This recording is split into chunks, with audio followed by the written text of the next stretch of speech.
407 years ago, our fathers brought forth upon this continent a new nation, conceived in liberty and dedicated to the proposition that all men are created equal. This is a quote that comes from the infamous Gettysburg Address given by Abraham Lincoln on November 1863 in Gettysburg, Pennsylvania. Today we will be discussing Abraham Lincoln, why our team chose this speaker, significance of his speech, use and communication concepts of his speech, and why his speaking abilities inspired our group. So let's begin by talking about our team, why our team chose Abraham Lincoln.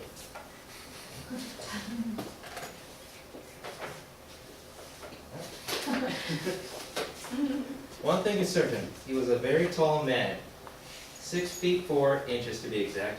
He expelled a sense of power, but he wasn't just tall. His complexion was a little stooped in the shoulders. His legs and arms were long. His feet and hands were large. His forehead was high. His head was over the average size. His eyes were gray. His face and forehead were wrinkled, even in his youth, and they deepened with age. But even when he started to speak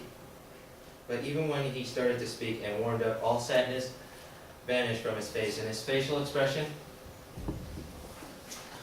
were radiant and glowing.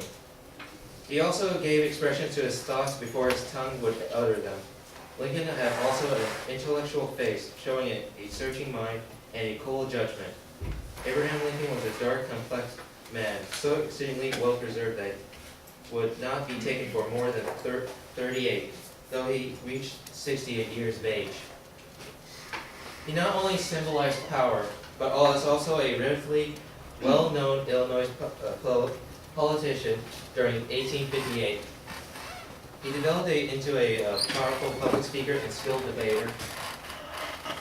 He successfully led his country through its greatest internal crisis, the American Civil War, preserving the Union and ending slavery. He helped unite a country during the Civil War when it had split into two. Lincoln is considered to be the greatest president in U.S. history. We mentioned his good looks, his place in history. Let's talk about his significance and speech. So first, let's listen to the Gettysburg Address.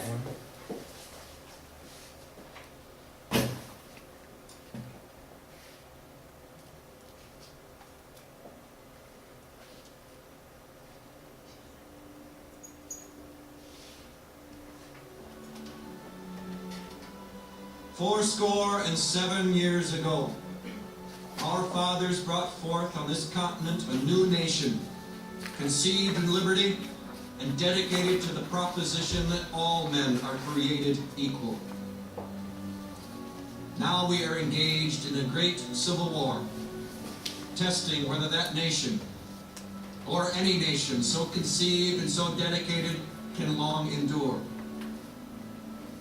We are met on a great battlefield of that war.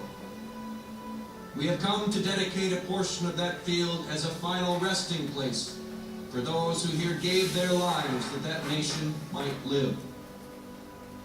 It is altogether fitting and proper that we should do this. But in a larger sense, we cannot dedicate, we cannot consecrate, we cannot hallow this ground. The brave men, living and dead, who struggled here, have consecrated it far above our poor power to add or detract. The world will little note nor long remember what we say here, but it can never forget what they did here. It is for us, the living, rather, to be dedicated here to the unfinished work which they who fought here have thus far so nobly advanced. It is rather for us to be here, dedicated to the great task remaining before us, that from these honored dead we take increased devotion to that cause for which they gave the last full measure of devotion. That we here highly resolve that these dead shall not have died in vain. That this nation, under God, shall have a new birth of freedom, and that government of the people, by the people, for the people, shall not perish from the earth. Thanks to this speech, people who are in mourning were moved and encouraged to stride on with their lives and to build a united nation once again. Let's now go into more detail and discuss the communication concepts and styles used within the Gettysburg Address.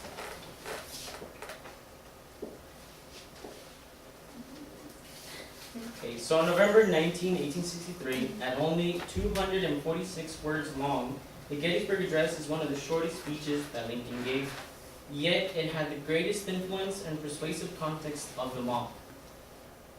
The most famous part from his unforgettable speech was government of the people, by the people, for the people.